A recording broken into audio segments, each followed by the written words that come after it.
Head artist for Bill Arman here from the West Coast.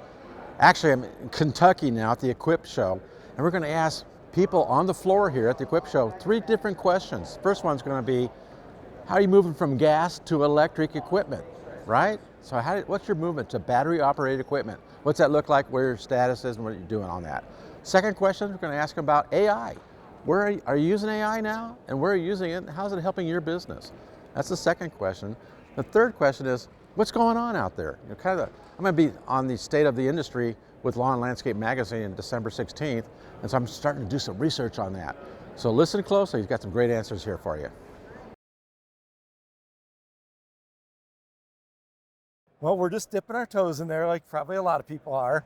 We've been doing mostly gas, obviously, forever. Now, some of the electric, we've got like a cutoff saw now. It's an amazing little tool. It does all the work you want, saves you back, it makes it a lot easier. And it's just one of those tools that it's not for everything, but it certainly helps us on a lot of jobs. When you're doing smaller cuts, things like that, the guys just love it. So it's easy to charge up. Easy to charge up. Yep, the battery lasts a long time. It's a lot lighter. Cuts nice, straight lines. Cuts perfect. Yep, just like the big saws. Like the guys do, huh? Yeah, exactly. So that's a good example of any other equipment you're thinking about moving over to? We actually just got battery operated blowers. Blowers? Yep, and mainly because we're more construction, so our guys, a lot of times they're not blowing off a whole driveway or street or whatever, but they're doing a retaining wall when the top course needs to be clean.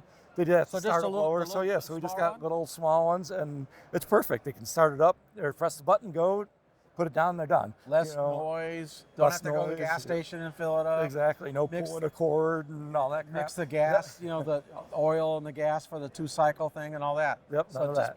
Moves that out of there. Makes it a lot easier, yeah. Good stuff. There's definitely a market for the electric components. I've been kind of watching it over the years as they've progressed and whatnot. It is something that we'd like to try out. Everybody gets tired of the whine of a gas hedge trimmer in their ears. They do. So it's got its place. Especially if you're working around drive-throughs or anything of that nature, keeping quiet, keep your disturbance down. It's good stuff. You just listed a whole bunch of benefits for using it. Yeah, that is true. So have you looked at a couple of them here? We've checked out some Egos. I like the Milwaukee stuff. I'm a little bit of a fanboy at heart. How come? I've just had good luck with Milwaukee products. I haven't used any of their outdoor equipment, but we've heavily, your basic impacts, all that stuff. A trusted name. They've been around for a long, long time, haven't they? Oh yeah, yep. They're really good people over there too, aren't they? Yeah. Okay, so you're looking at it. You know it's in the future, so you need to start experimenting, maybe. Yeah, we're getting to the point of experimentation. I think one of the biggest drawbacks is if you have X amount of properties to service. How do we manage the batteries and all of that? When pruning hits, we got to do a lot of pruning, so we got to have the infrastructure to keep up with those batteries.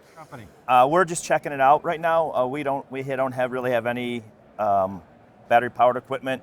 We've experimented with it, and we're seeing how powerful the equipment is, and the batteries last long. So it's something that we're going to explore with a couple crews next year. So you looked at some of it here? Yeah, we have. We looked at the Milwaukee and Makita stuff. So good stuff. Good stuff. Yeah. So where are you going to start? We're going to start in our maintenance division. Maintenance with blowers, weed whips, that kind of stuff. A couple brick saws or concrete saws to cut pavers. Beautiful. Yep. So you're along that journey, starting to move forward. Yeah. Someday the gas will be gone. Yeah. I mean, we're on step 1.